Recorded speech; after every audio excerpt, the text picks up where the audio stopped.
दूसरी बात, Islamic perspective देखें। इतना स्ट्रेस है इंसान की ज़िंदगी में, इंसान खप जाता है, टेंशन में आ जाता है, कभी कोई परेशानी आ जाती है, कभी कोई डेडलाइन आ जाती है। आप सारी डेडलाइंस मीट करें, आप प्रोएक्टिव रहें, हर काम करें, बट अल्लाह ताला ने स्ट्रेस रिलीज़ करने के लिए जो नेचुरल मैकेनिज़्म हमें दिया है वो नमाज, उससे बेहतर स्ट्रेस रिलीज़र इंसान की ज़िंदगी में नहीं।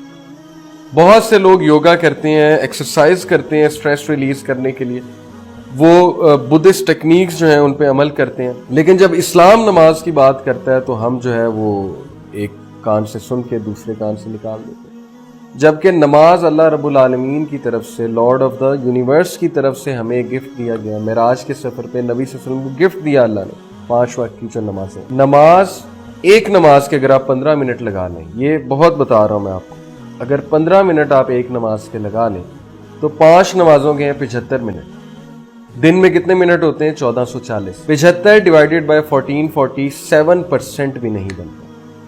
अगर अल्लाह को आप 7% टाइम नहीं दे सकते दिन का, तो फिर इससे बड़ा लम्हा फिक्रिया और क्या है। अगर आप 7% टाइम अपने ऊपर इन्वेस्ट नहीं कर सकते, नमाज क्या है? नमाज जो है वो एक मेडिटेशन है।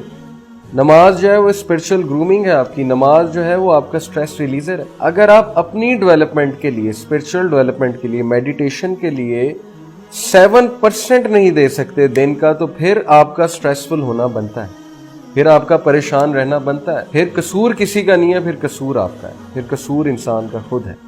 अब नमाज स्ट्रेस रिलीजर कैसे है? नमाज की मूवमेंट्स को तो जरा आप गौर से देखें ना, कितने फोकस के साथ हम खड़े होते हैं एक पोजीशन पे, सारी टेंशन्स हम जो है भुला देते हैं, अल्लाह के रहमत के शेड के अंडर हम आ जाते हैं। हम फील करें कि हम अल्लाह ताला की रहमत के शेड के नीचे हैं, हम उस जगह खड़े हो जाएं, सारी टेंशन्स भुला दें, आंखों में आंसू भी आ जाएं, चाहे हम रो दें, बस खड़े हों, फोकस खड़े हों, नीचे देखें, अटेंटिव होके खड़े हों। उसके बाद रुकू, कितना जबरदस्त पोस्चर है, यानी आपकी कमर बिल्कुल सीधी हो जाती है, आपकी बैक बोन, स्पाइनल कॉर्ड की पूरी वो एक्सरसाइज है, ब्लड जो है वो यहाँ तक आ जाता है। उसके बाद जो है सजदा, सबसे ज्यादा करीब अल्लाह के इंसान सजदे में होता है। सजदे में जाके रो दें, अल्लाह को कह दें, अल्लाह से माफी मांग लें, अल्लाह से मदद मांगे। नबी सल्लल्लाहु अलैहि वसल्लम ने कहा कि अल्लाह से छोटी छोटी चीजों के लिए मदद मांगो, यहाँ तक कि जूते के तस्मा है उसके लिए भी मदद मांगो। तो आप क्यों नहीं मदद मांगते? मिसाल के तौर पे आप ट्रैफिक में फंसे हुए, आप अल्लाह से दुआ करें, अल्लाह मुझे ट्रैफिक से निकाले, अल्लाह मेरे टाइम में बरकत डाले। आपकी टैक्सी लेट हो रही है, आप लेट हो रहे हैं कहीं, आप कहें अल्लाह ताला मेरे लिए जो है मदद भेजें। तो देखें, बहुत सी चीजें हैं कि अल्लाह से छोटी छोटी चीज की मदद मांगनी चाहिए। हम अल्लाह से बात ही नहीं करते, हम अल्लाह से मदद ही नहीं मांगते, या शर्मा के हम कहते हैं पता नहीं अल्लाह हमारी सुनेगा नहीं। तो बात असल में ये है कि सजदे में हम अल्लाह ताला से हर चीज जो है वो कह दें, छोटी छोटी बात भी कह दें दिल में। वैसे तो सुभान रब्बिल आला कहना है, बट आई मीन इसके दिल में इमेजिन करें, अपने जहन में चीज लेकर। दूसरी बात, सजदे में जब जाते हैं तो स्टैटिक इलेक्ट्रिसिटी का जो कॉन्सेप्ट है, जब अर्थिंग होती है तो अर्थिंग से जो एक्सेस इलेक्ट्रॉन्स हैं वो नीचे चले जाएंगे, हमारा जो सर है वो डिस्चार्ज हो जाएगा।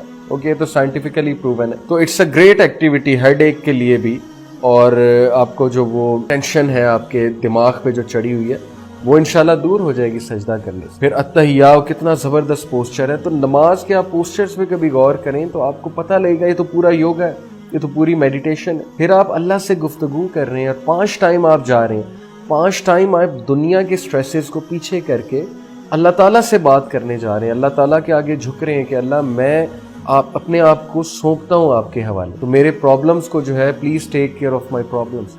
डोंट यू थिंक इंसान का इससे स्ट्रेस बहुत मैनेज होगा? 100% मैनेज होगा अगर उस तरीके से नमाज पढ़ी जाएगी जिस तरीके से पढ़ने का उसका हक है। तो बड़े अफसोस की बात है कि हम नमाज को बिल्कुल तवज्जो नहीं देते।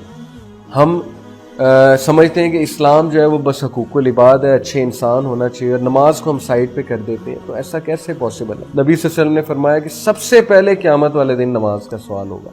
जिसकी नमाज ठीक है उसके बाकी सारे अमाल ठीक। तो नमाज को बहुत सीरियसली लेना चाहिए, नमाज ना छोड़ें।